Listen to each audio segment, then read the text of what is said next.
Assalamualaikum warahmatullahi wabarakatuh. Baik, teman-teman semua, kita lanjutkan pembahasan tentang adaptasi fisiologi dan psikologi pada kehamilan. Oke, sebelumnya kita kan tahu kehamilan itu apa sih gitu ya. Kehamilan itu sebelumnya kita pelajari mulai dari konsepsi sampai dengan permulaan persalinan yang diikuti perubahan fisiologis dan psikologis dalam kehamilan. Nah, lama kehamilannya itu antara 280 hari atau sampai 40 minggu atau sampai dengan 9 bulan. Nah, ini kehamilan dibagi menjadi 3 trimester. Yang pertama adalah trimester pertama antara 1 sampai 13 minggu pertama, trimester kedua minggu ke-14 sampai dengan minggu ke-26, minggu trimester ketiga minggu ke-27 sampai dengan 40. Nah, ini dikatakan aterem jika lebih dari 37 minggu atau 40 minggu. Aterem adalah matang, jadi dikatakan kehamilannya itu sudah aterem, sudah matang, sudah siap dilahirkan, itu antara 37 minggu sampai 40 minggu. Nah, kalau kurang dari 37 minggu, berarti dinyatakan sebagai prematur. Sedangkan kalau lebih dari 40 minggu dikatakan sebagai postterm, postmatur. Begitu. Oke, baik. Selanjutnya, ini ada istilah-istilah dalam kehamilan. Gravida. Gravida itu artinya adalah wanita hamil. Graviditas itu kehamilan. Nulli gravida, belum pernah hamil. Primigravida, hamil untuk pertama kali. Multigravida, sudah hamil 2 kali atau lebih. Paritas, jumlah kehamilan di mana fetus telah mencapai 20 minggu ketika lahir. Nullipara, wanita yang belum pernah melahirkan.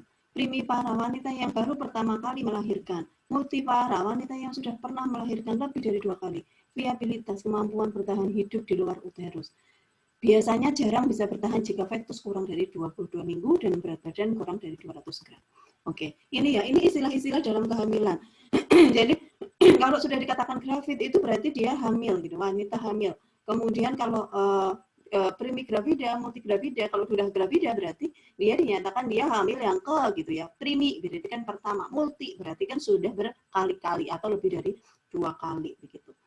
Nah, gravid berarti kan di sini kan hamil. Jadi gravid primigravida contohnya, hamil untuk pertama kalinya begitu kan.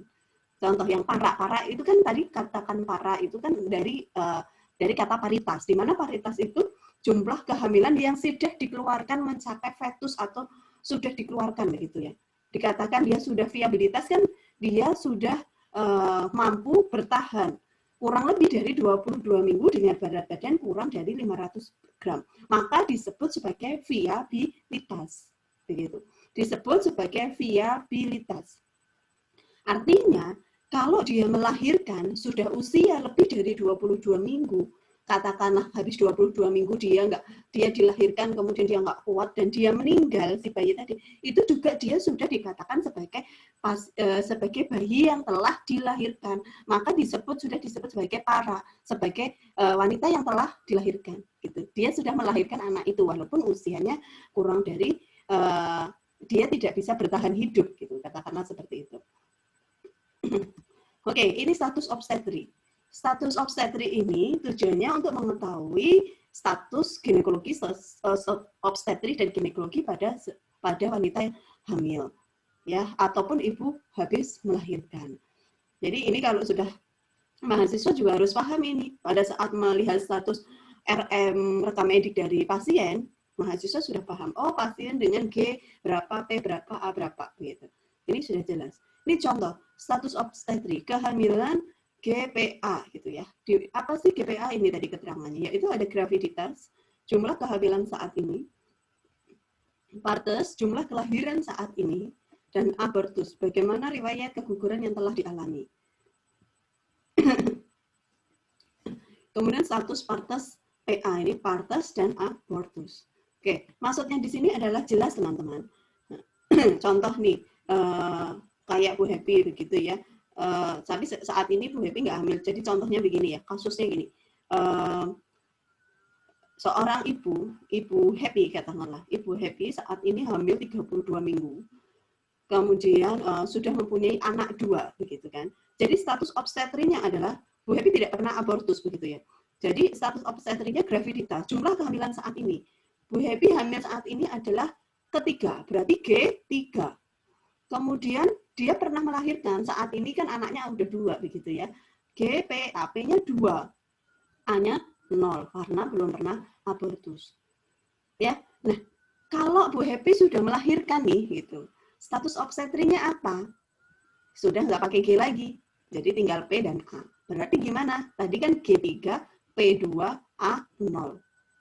Berarti saat ini partus yang kedua adalah P3, A0. Begitu ya, itu status obstetri. Nanti akan saya buat kuis terkait tentang kasus seperti ini. Oke, lanjutkan. Kemudian uji kehamilan. Tadi kita sudah membahas tentang uji kehamilan. Uji kehamilan dengan human chorionic gonadotropin. Di mana uji kehamilan ini sebagai penanda awal bahwa dia dinyatakan dia positif hamil. Nah, dia dinyatakan positif hamil itu dengan ini HCG. HCG bisa kita ambil gitu ya uji kehamilannya dengan menggunakan test pack yang biasa kita kenalkan test pack gitu ya untuk uji kehamilan. Nah, kapan bisa melihat ini begitu hasil ini? Ini antara hari ke-7 sampai dengan hari ke-10 setelah konsepsi. Jadi setelah konsepsi ini dalam artian katakanlah menstruasi dia HPHT-nya tadi kan kita bahas tentang HPHT. HPHT adalah haid pertama, haid terakhir begitu ya. Haid pertamanya itu tanggal berapa? Itu terakhir gitu di masa dia menstruasi sudah nggak menstruasi lagi gitu. Hari pertama haid terakhir katakanlah tanggal 1 Maret begitu. Tanggal 1 Maret. Dia selesai tanggal 7. Kemudian dia konsepsi di hari ke-14, tanggal 14. Kemungkinan besar tanggal 21 dan ke belakang, hormon HCG, bukan human chorionic gonadotropin, HCG tadi itu bisa dicek, bisa diketahui dia akan positif begitu. Ya, jadi hari ke-14 tadi. Hari ke-14 dia konsepsi, kemudian hari ke-21 dan ke belakang 22 23 kemungkinan besar dia akan kelihatan hasilnya tadi dari HCG-nya itu positif atau negatif begitu. Oke, baik. Selanjutnya, perubahan fisiologi kehamilan atau tanda kehamilan. Tanda kehamilan itu ada banyak macam. Yang pertama adalah presumtif begitu. Presumtif itu perubahan spesifik yang dirasakan wanita. Jadi rasanya begini, oh iya, aku tampaknya hamil gitu. Aku nggak menstruasi, mungkin aku hamil. Itu yang dirasakan seorang wanita. Aku lelah gitu. Jadi mungkin aku juga hamil. Merasakan ada perubahan payudara. Payudaranya itu merasa besar, kemudian merasa lebih nyeri. Kemudian ada morning sickness, mual muntah pada pagi hari. Nah, terkadang nih, di sini nih, seorang wanita karena ingin hamil, dia itu akan merasa seperti ini. Aku merasa ini ya, ini kok kelihatannya saya mual, saya kok gampang lelah ya, kayak gitu. Nah, itu presumtif gitu. Terus apalagi ada yang menyatakan dia kok saya tidak menstruasi. Itu ada perubahan yang spesifik di mana dia merasa. Jadi masih mungkin. Jadi ini belum spesifik kalau dia dinyatakan sebagai wanita hamil. Tidak. Selanjutnya, ini juga masih mungkin. Jadi hal yang tadi yang dirasakan. Yang kedua adalah kemungkinan. Tetapi kemungkinan di sini ini perubahan yang diobservasi oleh pemeriksa. Jadi dari perut yang kemarin kempes jadi tampak membesar, kemudian ismus lunak dan dapat ditekan, jadi ada tanda Hegar. Jadi pada hasil pemeriksaan si pemeriksa dia akan dirasakan dalam abdomen itu ismusnya itu lunak gitu. Nah, kemudian yang ketiga adanya balotan menteraba benjolan keras. Pada pemeriksa dikumpulkan begitu ya, ada pada saat kita meriksa abdomen tuh kita merasakan bahwa ada suatu benjolan keras, jadi ada balotan di situ. Selanjutnya adalah tes kehamilan menunjukkan positif. Ya, tes kehamilan menunjukkan positif. Ingat teman-teman, tes kehamilan menunjukkan positif itu belum tentu dia hamil, ya, belum tentu dia hamil. Karena dikatakan hamil anggur yang biasanya dikenal di masyarakat namanya hamil anggur atau molahita didosa. Kemudian kehamilan ektopik itu ciri-cirinya sama. Tes kehamilannya juga dia menunjukkan positif, ya. Jadi sekaligus sama kehamilan itu dia juga sama-sama dia positif, begitu ya. Baik teman-teman. Nah ini yang dinyatakan dia sebagai tanda yang pasti dia hamil, begitu. Pasti dia hamil. Pasti dia hamil itu dengan pertama gerakan janin itu dapat diraba atau dirasakan oleh pemeriksa. Kemudian yang kedua adalah denyut jantung janin itu dapat didengar dengan linek, Doppler atau USG. Nah, ini DJJ. Jadi DJJ-nya itu memang ada dan positif ada gitu. Ya, Ini dikatakan positif itu seperti itu. Gerakan janin ada DJJ, denyut jantung janin. DJJ itu normalnya antara 120 sampai 160 kali per menit. Ya, DJJ. Yang dapat didengarkan oleh Linne, Doppler, dan USG. Baik, teman-teman. Jadi banyak di kalangan masyarakat kita, mereka beberapa ada yang tidak mau USG dengan alasan bahwa Ibu, saya nggak mau USG karena saya pasrah gitu ya.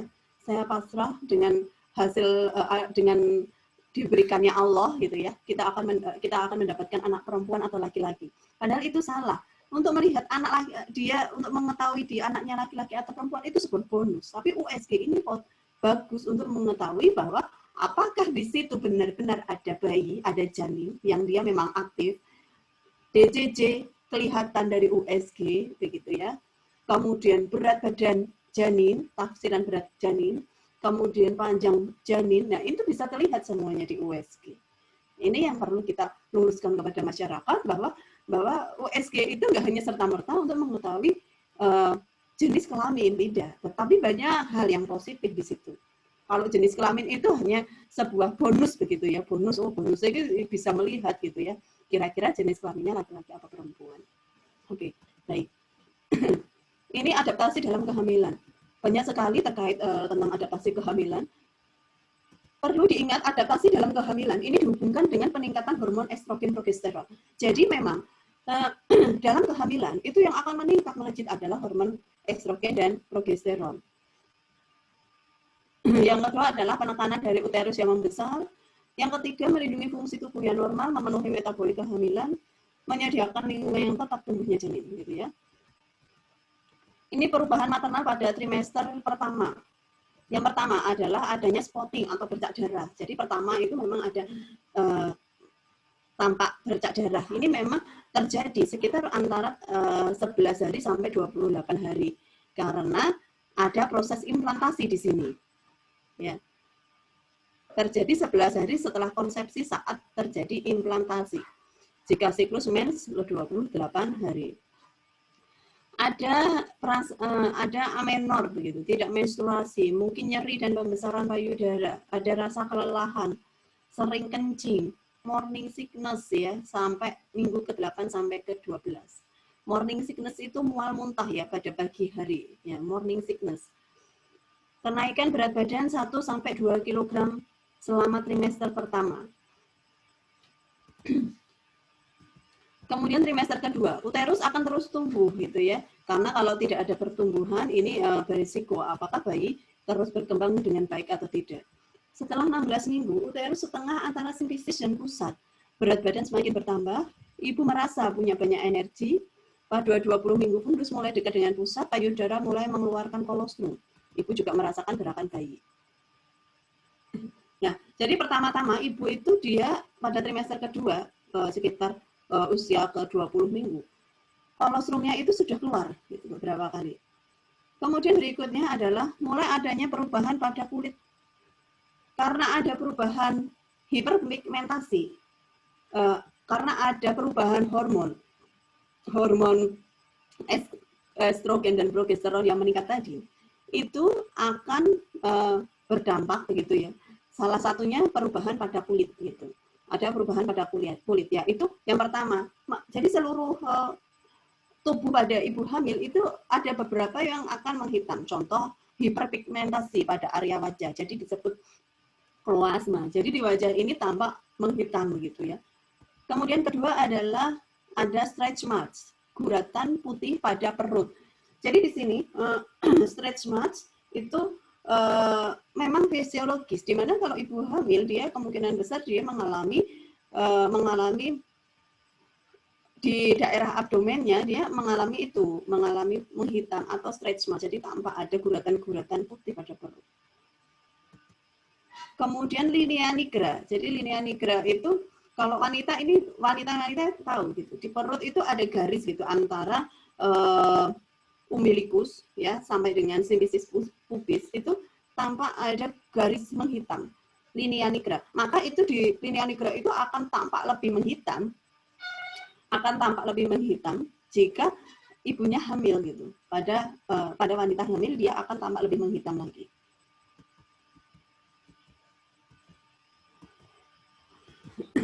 Selanjutnya, ini pada minggu ke-28, fundus uteris tengah pusat, payudara penuh dan lunak, sering kencing kembali. Pada kehamilan 36 sampai 38, dia akan masuk ke dalam pintu atas panggul atau PAP, kemudian sakit punggung dan susah tidur.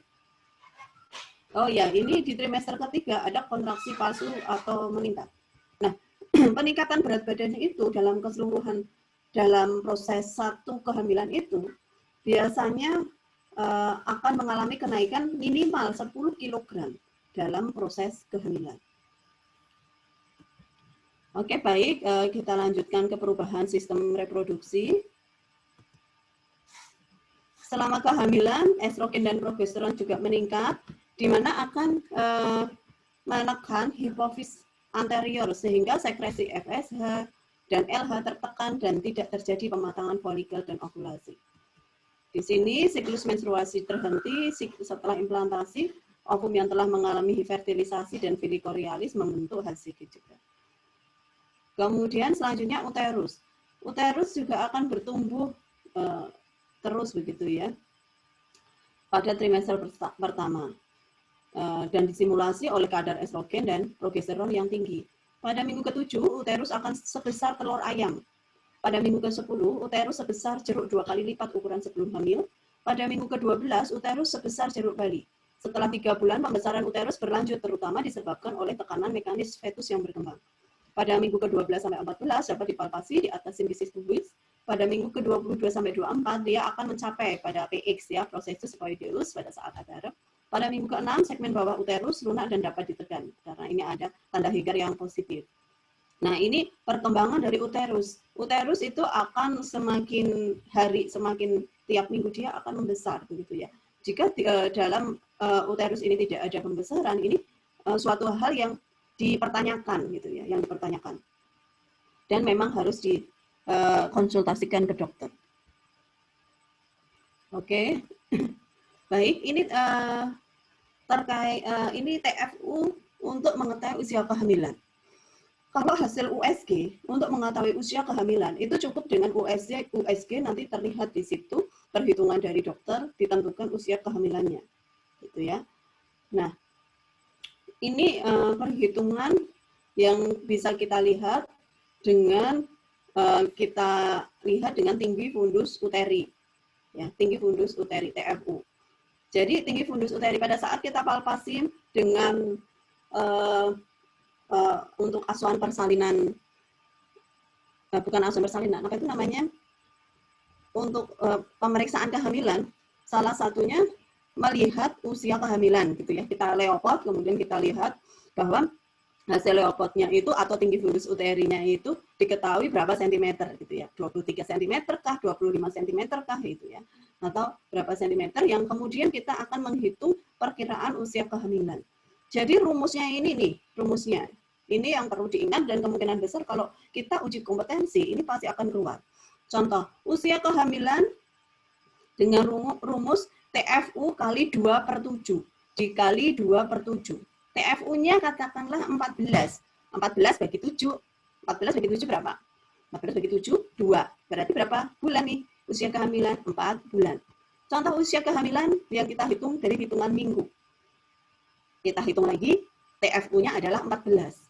14 dibagi 7, 2. 8 kali 2, 16. Berarti usia kehamilannya sekitar 16 minggu. Begitu ya. Kemungkinan besar kalau di UKOM dia akan keluar begitu ya. Dia akan keluar soal-soalnya itu dengan kelipatan 7. Dari 7, 14, 21 gitu ya. 28 dan seterusnya. Ini yang kemungkinan besar yang bisa begitu.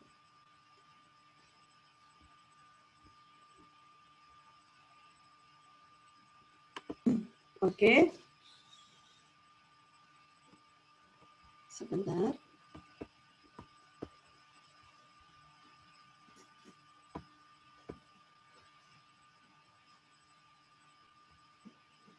Sebentar, saya ada keperluan dulu ini ya. Oke, pause.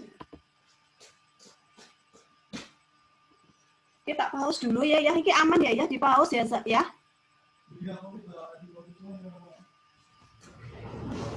Bisa akeh. Sing akeh. Hah?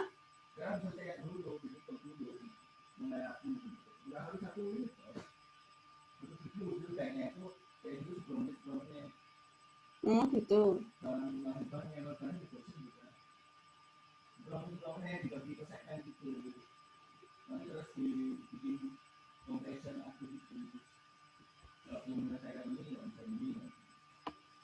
Kayak gitu.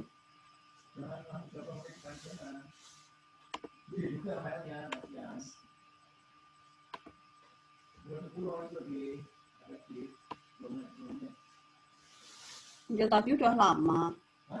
Tadi udah lama. Ini berarti dimatikan aja. Dimatikan dulu.